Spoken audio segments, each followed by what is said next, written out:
Did you know that in several European countries there are tax systems designed to allow a single person to inherit billions of euros without paying a single cent in taxes? We are not talking about illegal loopholes, but rules written in black and white to protect great fortunes, effectively creating a new aristocracy of capital.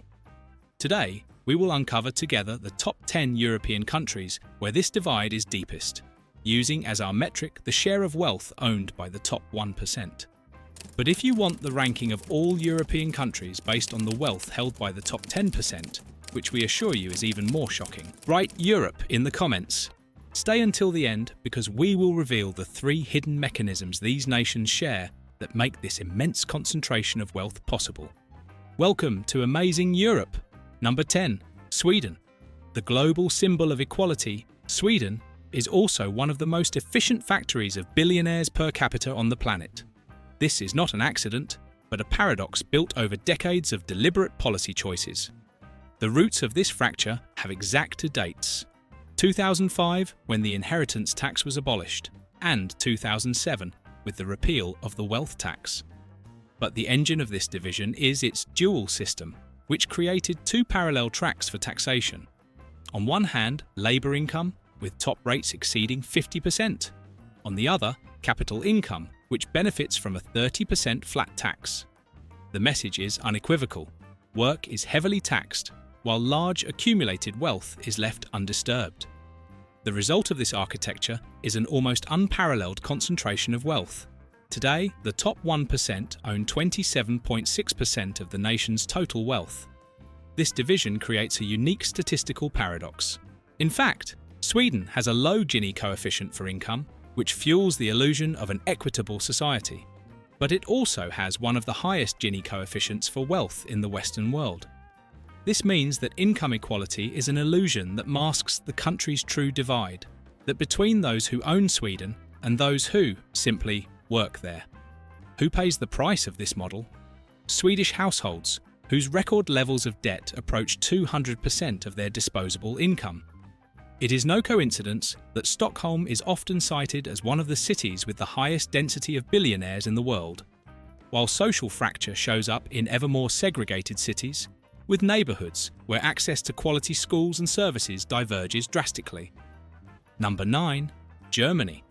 What if we told you that in the economic engine of Europe, the net wealth of an average household is drastically lower than in countries like Italy or Spain? This is not a hypothesis. According to the latest data from the European Central Bank, the median wealth of a German household stands at about 106,000 euros, compared with 150,000 euros in Italy and 122,000 euros in Spain. The answer to this paradox is not to be found in wages, but in what Germans own, or rather, in what they do not own. With fewer than 50% homeowners, one of the lowest rates in Europe, Germany is a nation of renters, effectively excluded from the biggest engine of wealth accumulation of the last century. The roots of this divide trace back to deliberate policy choices. The wealth tax was abolished in 1997, and the inheritance tax is riddled with exemptions for transfers of large family businesses. This system has allowed immense industrial fortunes to be preserved, wealth that remains concentrated in the hands of a few and does not diffuse to the average citizen. Added to this are the Hartz reforms, which created the largest low-wage sector in Europe, a series of laws that, intended to reduce unemployment, incentivized the creation of millions of low-paid mini-jobs. The result is one of the continent's most brutal figures. The poorer half of the German population holds barely 1% of the country's total wealth. It is in this context that the figure in our ranking emerges. The top 1% in Germany owns 27.8% of the nation's entire wealth. Number 8. Luxembourg. How can the country with the highest GDP per capita in the world be a place where its own middle class can no longer afford to live? This is not a theoretical paradox. It is the daily reality in Luxembourg. Who are the protagonists of this story? An impressive army of more than 200,000 commuters who cross the border daily to work in the Grand Duchy, but also middle-income residents such as teachers and healthcare workers who, according to national studies, struggle to find affordable housing. The cause of this fracture is not a crisis, but a success. a success built on a fiscal architecture that has transformed the country into the largest hub for investment funds in Europe, a sector that alone manages assets in excess of 5 trillion euros. Here too, as in other wealthy nations, the wealth tax was abolished in 2006, but the whole model is designed to attract capital.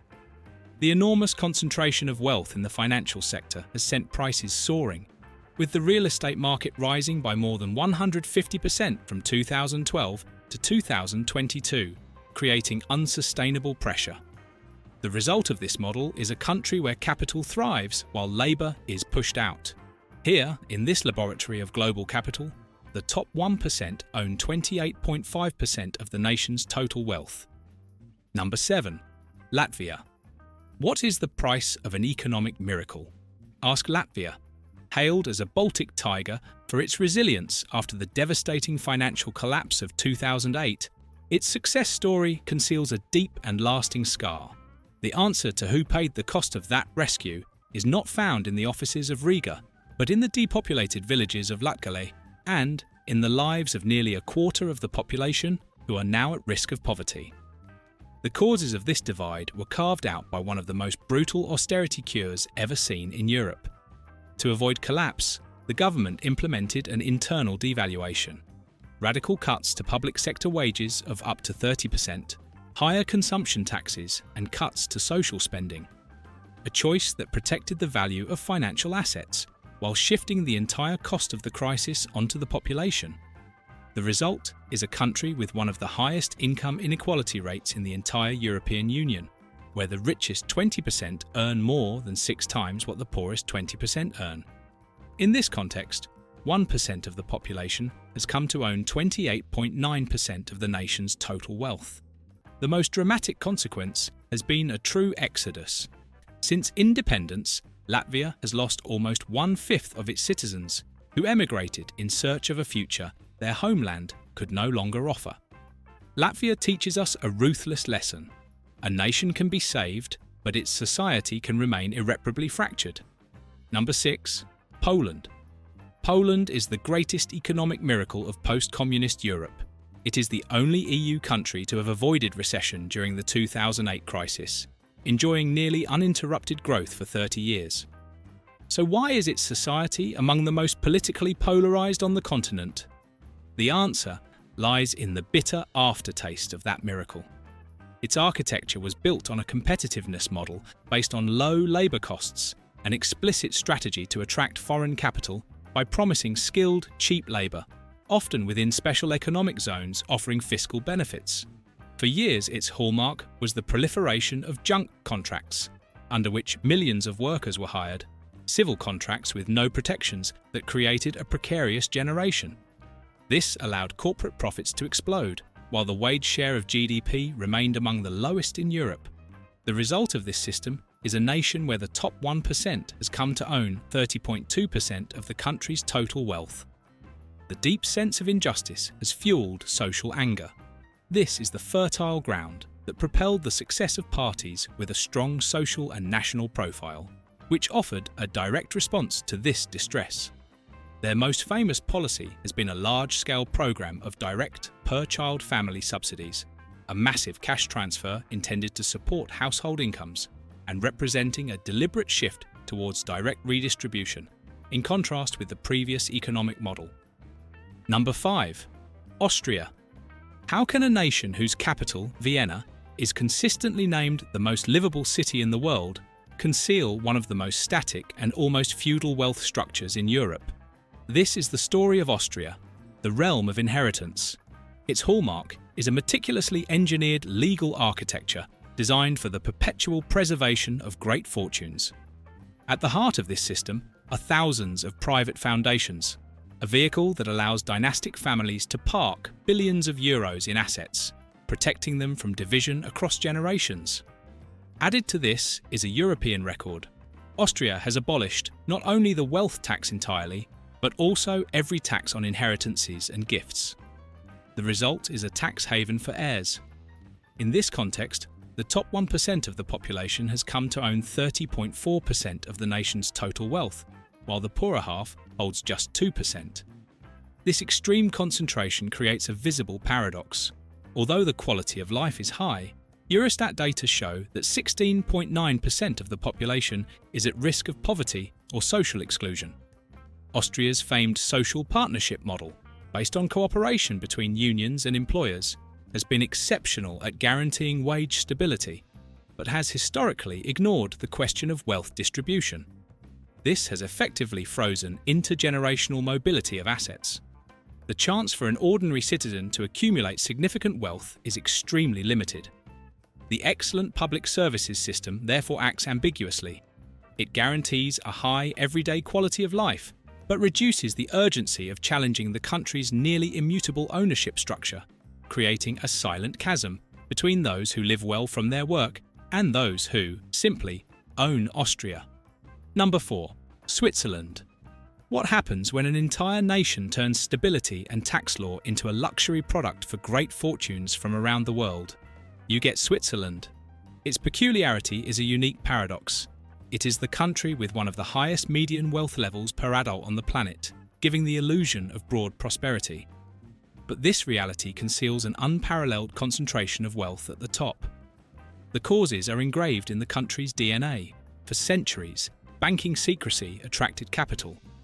The modern architecture rests on a deliberately competitive fiscal system, with cantons like Zug acting as internal tax havens and a lump-sum taxation regime that allows super-rich foreigners to reside in the country while paying negligible taxes. In addition, capital gains are largely untaxed. In this system, the top 1% has come to own 31.4% of the nation's total wealth. Yet this model has a human cost, often invisible. The massive inflow of capital pushes the cost of living to stratospheric levels, and those who suffer are the people who live by their labour. Official figures show that almost 1 in 6 people in Switzerland is at risk of poverty or social exclusion. Pensioners whose pensions do not cover mandatory health insurance, single-parent families, and low-income workers struggling to pay exorbitant rents. This is the true Swiss fracture, the divide between a global elite living off largely untaxed capital income and a significant portion of the local population who, despite living in the richest country in the world, struggle to make ends meet. Number 3. Cyprus. What if we told you that a European nation put its most precious asset up for sale? Citizenship. This is not an exaggeration. It is at the heart of the business model that shaped Cyprus. Its hallmark was the notorious Golden Passport program. For years, in exchange for multi-million euro investments in luxury real estate, Cyprus granted European citizenship to thousands of non-European investors. A controversial operation that injected over 8 billion euros into the economy. This scheme rested on a pre-existing fiscal architecture with a corporate tax rate of 12.5%, one of the lowest in Europe. This inflow of money triggered a real estate bubble, but it also created a two-speed economy. On one side, an ultra-wealthy international services sector. On the other, a fragile domestic economy. The result is a deeply divided society, the top 1% coming to own exactly 1/3 of the nation's total wealth, 33.3%. But who pays the price of this golden cage? According to Eurostat, almost 17% of the population is at risk of poverty. These are pensioners, with a poverty risk rate exceeding 20%, and tourism workers on seasonal contracts that often do not guarantee income year-round. This produces a high level of in-work poverty, where having a job is not enough to stay safe, and above all, single-parent families, where the poverty risk soars beyond 40%. Wealth is concentrated in the hands of an elite of intermediaries and their global clients, while vulnerability spreads among ordinary citizens whose lives were scarred by the traumatic 2013 financial crisis. Number 2. Estonia. What if the most digital and futuristic nation in Europe were also one of the most socially divided? This is not a contradiction. It is Estonia's story. In second place in our ranking, it shares with Cyprus the identical, shocking figure of 33.3% of wealth held by the top 1%. It ranks higher for one clear reason. Its inequality is deeper at the income level with the richest 20% earning 5 times as much as the poorest 20%, whereas in Cyprus, the ratio is 4.4 times. Its peculiarity lies in the radical shock therapy adopted after independence, one of the fastest and most ruthless transitions to capitalism in Europe. That ideology translated into a unique fiscal architecture. The most powerful law is the complete absence of tax on corporate profits, provided they are reinvested. It is an accelerator for capital accumulation, the engine that fueled its tech miracle, disproportionately rewarding entrepreneurs and company owners. The result of this model is that the top 1% came to own exactly 1/3 of the nation, 33.3%. Who pays the price of this digital utopia? Residents of the old industrial northeastern regions, largely populated by the Russian-speaking minority, who have been left behind by Tallinn's boom. The elderly, facing a social safety net weaker than the European average, and everyone who is not part of the new tech elite. Estonia proves that an innovative economy without redistribution mechanisms can create a profound social fracture.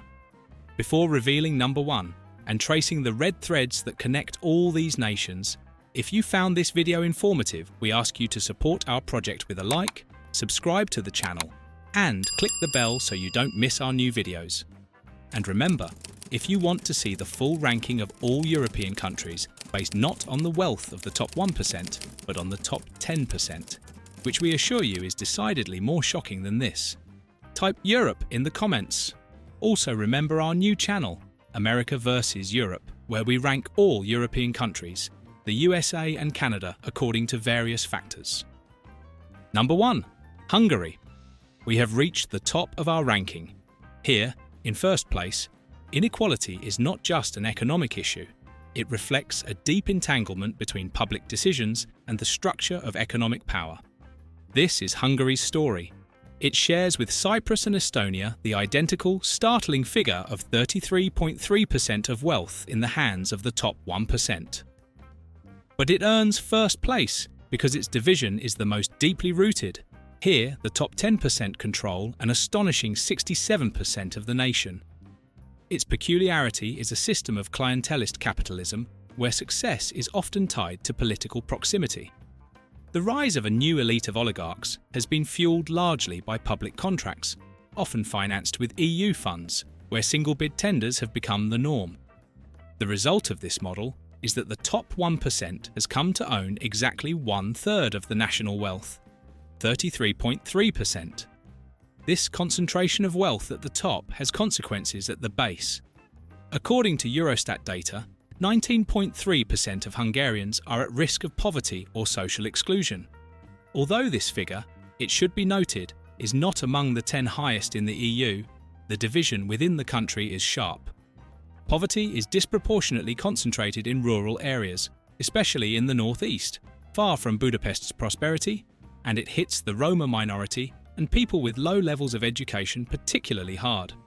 Hungary, therefore, represents a model in which the creation of a new, very wealthy national elite coexists with deep pockets of social disadvantage, linked not only to income, but also to geography.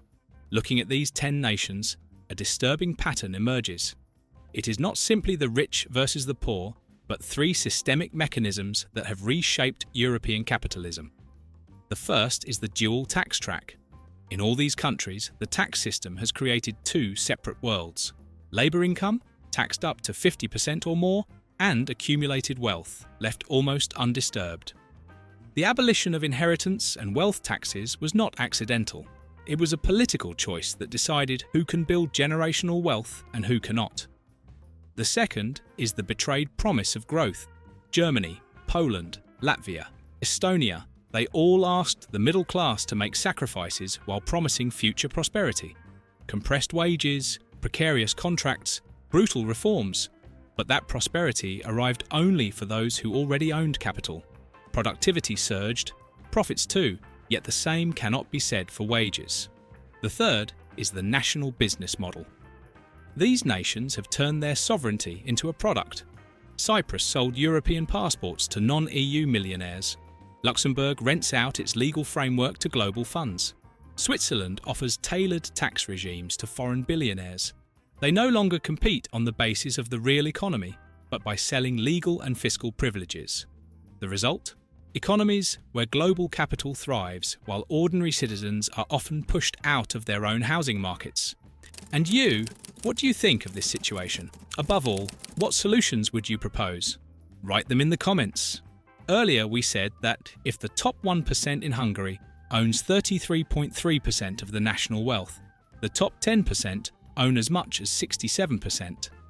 And this is not the highest figure in Europe.